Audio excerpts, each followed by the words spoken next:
보시기에 정직한 일을 행하여 무죄한 자의 피 흘린 죄를 너희 중에서 제할지니라. 아멘. 신명기 21장 1절부터 9절까지 본문입니다. 여호와 보시기에 정직한 일을 행하라. 여호와 보시기에 정직한 일을 행하라 라고 하는 말씀의 제목입니다. 오늘 본문에서는 정직한 일에 대해서 말씀하고 있습니다. 9절에 나와 있습니다. 9절 말씀, 너는 이와 같이 여호와께서 보시기에 정직한 일을 행하여 무죄한 자의 피 흘린 죄를 너희 중에서 제할지니라. 이렇게 증거하고 있습니다. 자, 정직한 일, 어떤 뜻이 될까? 정직한 일이라고 번역된 구절은 하나님께 대하여 곧고 똑바르고 올바른 일을 감당하는 것, 자, 이것을 정직한 일이다 이렇게 이야기합니다. 하나님께 대하여 곧은 일, 하나님께 앞에 대하여 올바른 일이 무엇입니까? 우리가 사람으로서 하나님 앞에 올바르게 할 수 있는 일이 무엇일까요? 자, 이것을 우리가 진리적 관점으로 해석할 수 있어야 될 텐데요. 하나님이 원하시는 정직한 일이라고 하는 것은 결국 하나님의 형상을 따라서 우리의 상태, 우리의 존재가 영으로 만들어지는 일을 가리키고 있는 말입니다. 원래 우리가 육신된 사람이었죠. 말씀이 없는 자였습니다. 그런데 하나님이 인도해 주셔서 하나님의 말씀을 가르쳐 주셨습니다. 즉 진리를 깨닫게 해주셔서 육신의 소욕을 따르지 아니하고 하나님의 말씀을 따르는 자가 되었습니다. 우리의 상태에 머물러 있지 아니하고 하나님께서 원하시는 모습으로 변화되고 성장됩니다. 그래서 점점 더 아버지의 형상을 닮은 자로 영과 진리를 따르는 자로 하늘에 속한 자로 변화되게 되는 것이죠. 자, 이렇게 하나님의 형상을 닮아서 하늘에 속한 자로 성장하고 하나님의 형상을 닮은 자로 변화되어서 하나님의 백성으로 말미암아 아버지 하나님과 교통하는 상태가 되었을 때 이것을 가리켜서 정직한 일이다 이렇게 이야기합니다. 우리는 보통 정직 그러면 이제 윤리적이거나 도덕적인 일을 가리키고 있는 말로 이해해 왔지요. 정직해야 된다. 정직이 중요한 것이다. 많이 들었습니다. 근데 우리가 사람들이 생각하는 정직은 우리의 겉모습과 속에 있는 내용이 같아지는 내용으로 정직의 내용을 설명하고 있는데 신앙에서 성경에서 말하는 정직이라고 하면 하나님 앞에서 하나님의 모습을 그대로 담는 것을 가리키는 말로 우리가 이해할 수 있습니다.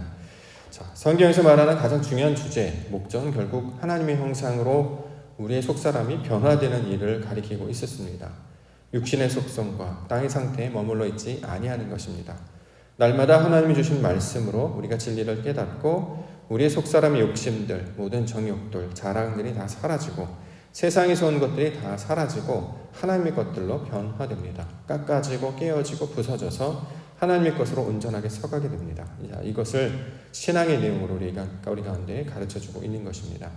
그러므로 오늘도 우리가 말씀 앞에 대할 때에 한 가지 주제를 가지고 나아가는 거죠. 하나님을 아는 것에 자라게 해주시옵소서. 이것이 바로 먼저 그의 나라와 의를 구하는 하나님의 백성들의 기도의 제목과 내용들이 될 것입니다. 날마다 주시는 새 날은, 날마다 주시는 우리에게 펼쳐지는 새로운 상황은 그 속을 통해서 역사하시는 하나님을 발견하게 되는 거죠. 자, 발견하게 되었을 때 무엇을 선택하느냐? 하나님의 뜻을 선택하는 것입니다. 원래 나의 육신의 소견, 욕망을 따라 살던 사람들, 나의 습관을 따라 살던 사람들이었습니다. 여전히 익숙한 것에, 나에게 편한 것을 따랐던 사람들이 그것을 저항하는 거죠. 우리가 이제 굳이 비유를 한다면 우리가 날마다 자는 이 육신의 잠으로부터 이겨내서 나오게 되지 않습니까? 이거는 의지적으로 감당할 수 있는 일이 아니라 하나님의 뜻에 따라서 아버지의 영광이 우리를 이끌어 주셔야지만 감당할 수 있는 일이 될 것입니다. 날마다 습관을 넘어서 사람의 의지와 맹세, 어떤 다짐을 떠나서 하나님이 원하시는 그것을 사모하여서 내 안에 그 하나님 나라의 능력이 작동하여짐으로 말미암아 생각하고 판단하고 행동하게 되는 것. 자, 이것을 가리켜서 오늘 정직한 일로 설명하고 있습니다. 하나님의 나라와 의를 따라 주님께서 기뻐하시는 일을 우리 심령 안에 하나님의 감당하시는 그 영의 능력으로 말미암아 우리에게 하나님이 주시는 그 힘으로 말미암아 하나님의 일을 감당하심으로 오늘도 하나님의 일을 추구하며 그렇게 형상을 닮은 자로 살아가시는 우리 믿음의 성도님들과 교회가 되기를 원합니다. 자, 이 본문의 내용들을 살펴보고자 합니다. 첫 번째는 땅에서 피살된 시체에 관한 이야기 하고 있습니다. 1절에 나와 있습니다.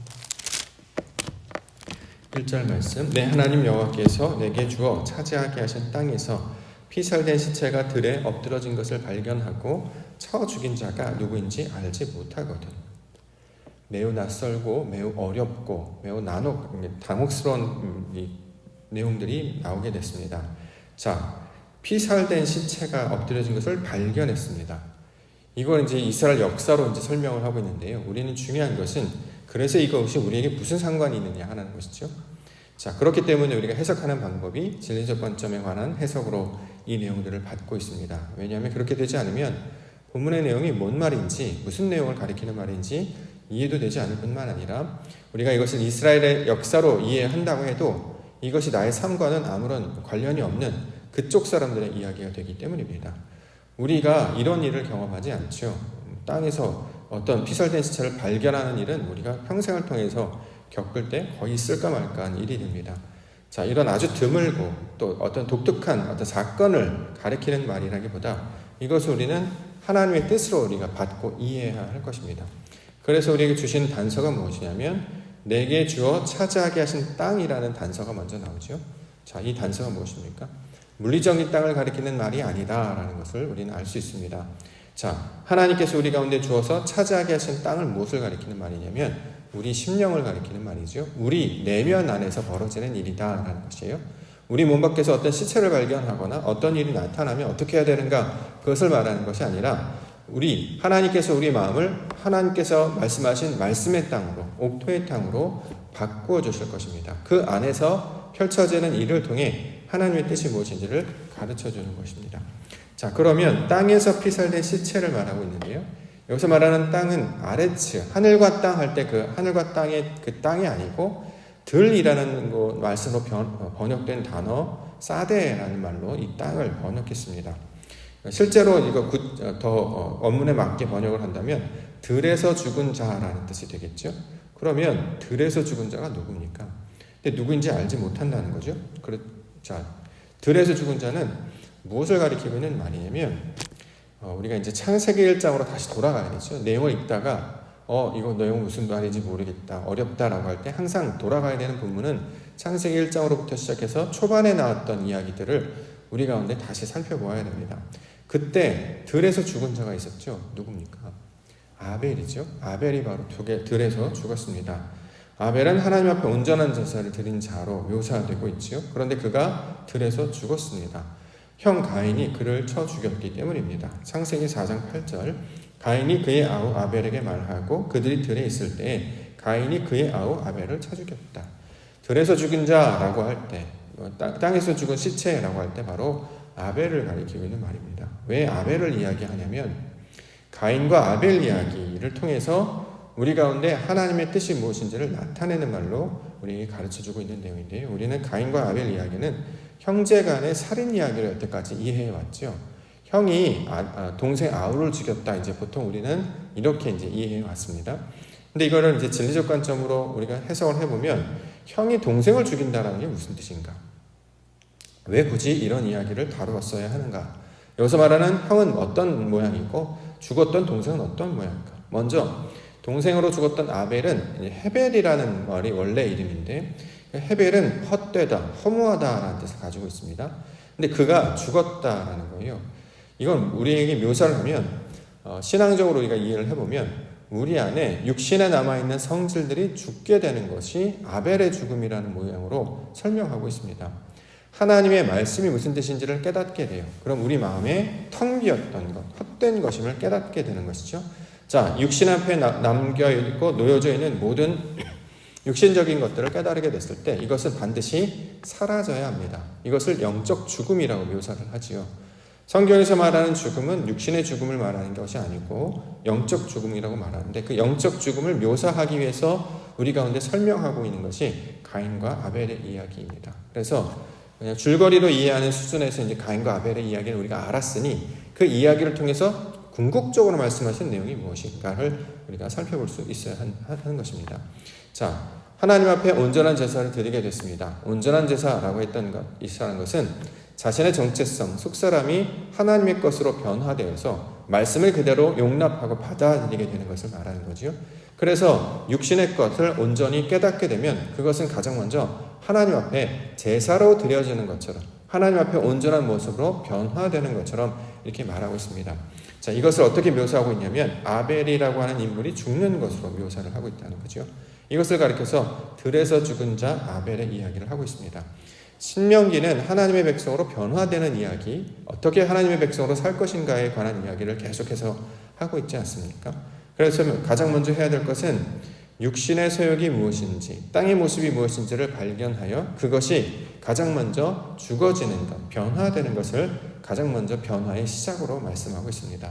속사람이 변화되려면 빛이 먼저 있어야 되는 거죠. 말씀이 있어야 됩니다. 하나님의 뜻을 깨닫게 되면 내가 얼마나 무익한 자인지, 헛된 자인지를 깨달아 알게 된다는 거죠. 자, 그가 죽은 자로 발견이 되어야 됩니다. 내 육신이 죽은 자입니다 라는 것이 발견이 되어야 되고, 그것으로 말미암아, 말씀으로 말미암아 하나님 앞에 나는 아무것도 아닙니다를 깨달아 알게 되어야 됩니다. 자, 이것을 가리켜서 땅에서 발견한 시체라고 이야기하는 것이죠. 사도행전 2장 37절 말씀해 보면 성령의 역사로 말미암아 하나님의 진리의 말씀에 선포되었을 때 그 선포를 들었던 사람들의 반응을 설명하고 있는데요. 그들이 이 말을 듣고 마음에 찔려 베드로와 다른 사도들에게 물어 이르되 형제들아 우리가 어찌할까 하거늘 베드로가 이르되 너희가 회개하여 각각 예수 그리스도의 이름으로 세례를 받고 죄의 사함을 받아라. 그리하면 성령을 선물로 받으리라. 이렇게 묘사하고 있습니다. 가장 먼저 우리는 땅에서 발견된 죽은 자의 모습으로 발견되어야 된다라는 것입니다. 땅이 황폐하고 내가 죽었습니다라는 것을 깨달아 아는 자. 그래서 마치 에스골 골짜기에 있는 그 해골들처럼 자신의 모양이 그렇게 발견되는 것이 가장 먼저 하나님께서 우리 가운데 나타나신 신앙의 모습이 된다라는 거죠. 내가 펄펄 살아있는 자가 아니라 나는 말씀이 없는 자, 죽은 자이군요 라는 것을 깨달아 아는 것으로 나는 무익함고 헛된 자이군요 라고 하는 아벨의 모습으로 발견되는 것. 자, 이것을 본문의 내용으로 묘사하고 있습니다. 두 번째 내용은 암송아지 목을 꺾으라 이렇게 설명하고 있는데요. 3절과 4절. 그 피살된 곳에서 제일 가까운 성읍의 장로들이 그 성읍에서 아직 부리지 아니하고 멍에를 매지 아니하는 암송아지를 취하여 그 성읍의 장로들이 물이 항상 흐르고 갈지도 않고 씨를 뿌린 일도 없는 골짜기로 그 송아지를 끌고 가서 그 골짜기에서 그 송아지의 목을 꺾을 것이요. 자, 재물이 죽는 것에 관한 이야기를 하고 있는데요. 자, 자신이 죽었습니다. 이것을 죽는 것으로 이제 묘사하는데 성경에서 말하는 송아지는 가장 먼저는 우리가 소위 말하는 이제 물리적으로 보면 소의 새끼를 송아지라고 부르게 되겠죠. 그러니까 그 재물을 바치는 것으로 지금 묘사를 하고 있는데 여기서 말하는 송아지는 하나님께서 말씀하신 재물을 가리키고 있는 말입니다. 성경에서 소, 양, 이런 재물들을 나타날 때 이 재물들은 무엇을 가리키고 있냐면 나중에 이제 나타나게 될 하나님께서 선포하여 보내신 자, 바로 우리를 대속해서 죽으실 바로 그리스도 예수를 예표하고 있는 말이 되고 있습니다. 자, 송아지를 죽게 한다라고 하는 것은 하나님께서 우리에게 보내주신 그 재물로 말미암아 하나님의 영광을 알게 하셔서 그것이 죽음으로 말미암아 변화가 무엇인지, 이제 그 다음에 나오는 단어 대속이 무엇인지를 설명하는 것으로 설명하고 있습니다. 내 육신이 죽어져요. 다시 말씀으로 살아나게 되는 것이죠. 일반인들은 이 하나님이 알지 못하는 자들은 절대 이해할 수 없는 것입니다. 이 자신이 죽고 변화되는 것이 어떠한 모양인지를 설명하는 것으로 이 송아지를 담는 이야기로 설명하고 있는 것이죠. 자, 그래서 장로들 말씀으로 이 장로는 우리가 얘기하는 소위 말하는 나이 많은 사람, 늙은이를 말하는 것이 아니라 변화된 자를 가리키고 있는 말입니다. 하나님께서 말씀을 가르쳐 주셔서 그 뜻이 무엇인지를 알게 되었어요. 이제 다시 말해 진리를 깨달은 자가 되었다라는 거죠.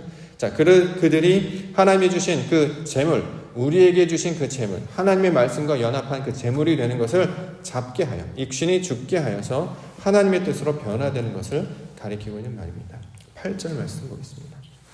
여호와여 주께서 속량하신 주의 백성 이스라엘을 사하시고 무죄한 피를 주의 백성 이스라엘 중에 머물러 두지 마옵소서 하면 그 피 흘린 죄가 사함을 받겠다. 여기서 말하는 죄라고 하는 것은 하나님을 알지 못하는 상태를 묘사하고 있는 말이죠. 자, 이것이 사라지게 될 것을 가리키고 있는 말입니다. 우리 스스로 변화되는 것이 아니라 하나님이 보내주신 그 진리의 말씀, 그것들을 우리 가운데 받아들입니다. 내 육신이 죽어지지요. 그래서 암송아지 목이 꺾어지는 것과 똑같습니다. 내 육신이 죽어지고 하나님께서 원하신 진리의 말씀으로 변화되는 것이에요. 그런데 이것이 우리 스스로는 감당할 수 없다라는 것입니다. 한 사람도 이것을 감당하지 못했기 때문입니다. 이 송아지로 묘사되고 있는 그 복음, 진리라고 하는 그 대상이 누구냐? 예수 그리스도께서 우리 가운데 육신으로 찾아오셔서 그가 죽고 살아나는 것이 무엇인지를 보여주셨어요. 십자가 앞에 나아가 그 완성으로 나아가 자신의 육신의 생각들이 다 내어지게 되는 거죠. 내 뜻대로 내 원대로 안 하고 아버지 뜻대로 하옵소서 하고 육신이 죽어지는 모습을 보여주시고 이것으로 말미암아 다시 하나님께서 기뻐하신 말씀의 능력으로 부활하여 하나님의 말씀으로 서는 자의 모습으로 서고 있는 것입니다. 자, 이것을 아버지께서 원하시는 변화의 모습으로 설명하고 있는 것입니다. 자, 제물이나 제사를 통해서 하나님께서 원하시는 속성으로 변화되는 것이 우리 가운데 어떻게 나타나는지를 보여주고 있는 장면으로 우리가 이것을 살펴볼 수 있을 것입니다. 우리가 이제 붙잡을 수 있는 말, 정직한 일을 행한다라고 할 때 이 행하다라고 하는 것은 우리가 어떤 모양대로 어떤 일을 감당하거나 이런 것이 아니고 하나님께서 하실 일을 사실은 우리 가운데 보여주는 내용이에요. 무엇을 하라라고 했으면 우리 보러 이런 일을 하라라고 주신 말이 아니라 하나님께서 이 일을 우리 안에서 펼치시겠다라는 거죠. 내 육신이 사라지게 될 것이고 아버지께서 주신 진리로 우리 안에 채울 것이고 이것들 통해서 하나님의 형상과 똑같은 모양으로 서게 될 것이다. 이거를 계속 듣게 하시고 보게 하신다는 거죠. 그래서 이것을 소망하는 자가 하나님의 영광의 말씀을 가지고 이 땅 가운데 찾아오는 자, 그의 나라를 전하는 자의 소식을 들으면 바로 그것이 하나님의 뜻임을 발견하게 되어서 내 안에 말씀이 작동하게 되어서 아버지의 뜻을 쫓아 살아가는 자로 변화되는 것입니다. 이전까지는 육신을 따라 육신의 소욕을 따라 살았던 자들이 있었다면 이제는 하나님께서 주신 말씀이 내 안에서 역사하여서 하나님의 일들로 해석한다는 거죠. 예를 들어서 예전에 우리가 이런 일이 있었지 않습니까? 꿈을 꾸신다라고 하면 꿈을 꾸고 나서 우리가 어떻게 반응하느냐? 복권을 사느냐? 두려워하느냐? 교회로 나가느냐? 어떻게 반응하느냐에 따라서 우리가 하나님 앞에 변화된 자인지 아닌지를 확인할 수 있었죠. 그때 우리의 변화는 무엇입니까? 꿈을 꾸고 나서 예배로 나아가야 되겠다. 아버지께서 이것을 기뻐하시겠다라고 생각한다는 거죠. 그러면 이것을 하나님 앞에 이것이 바로 하나님 앞에 나타난 정직이다. 하나님께서 원하시는 내용을 나도 가지고 있어서 아버지의 가지고 있는 마음이 내 마음이 되었던 상태를 가리켜서 이게 바로 하나님이 말씀하시는 정직이다라는 뜻으로 설명하고 있는 것입니다. 자, 상황이 펼쳐집니다. 우리 가운데 무엇이 우리가 나타내야 되는 것인가? 육신으로 반응하신 것은 헛된 이름을 깨달아서 하나님께서 대속하신 그 일을 바라보고 아버지의 뜻을 쫓아 나아가기를 소망합니다. 이렇게 붙잡고 나아갈 때 이것이 바로 하나님께서 우리에게 펼쳐주시는 정직, 바로 그 내용으로 설명하고 있습니다. 윤리적이거나 도덕적, 거짓말을 하지 아니한다 이런 것이 아니라 하나님께서 기뻐하시는 모양대로 살아갈 것을 가리키고 있는 말씀. 자, 이것이 오늘 본문의 내용으로 우리가 받을 수 있을 것입니다. 마태복음에서는 이것을 먼저 그의 나라와 의를 구하라 라고 하는 가르침으로 우리에게 모든 것이 이루어졌음을 보여주셨습니다. 그러므로 오늘도 그리스도 예수께서 우리 가운데 말씀하시는 것처럼 하나님의 뜻을 먼저 구하고 아버지의 뜻에서 원하시는 것을 쫓아 나아갈 때 이렇게 우리의 걸음걸음들을 인도해 가시며 마침내 아버지께서 원하시는 하나님의 형상을 닮은 자로 우리를 세워가여 주실 줄 믿습니다. 육신의 소욕을 따라 살지 아니하고 하나님께서 말씀하신 그 뜻을 하나님께서 기뻐하실 것을 사모하며 그 뜻 가운데 나아가는 우리 믿음의 성도님들과 하나님 주의 교회가 되기를 주의 이름으로 축원합니다. 기도하겠습니다.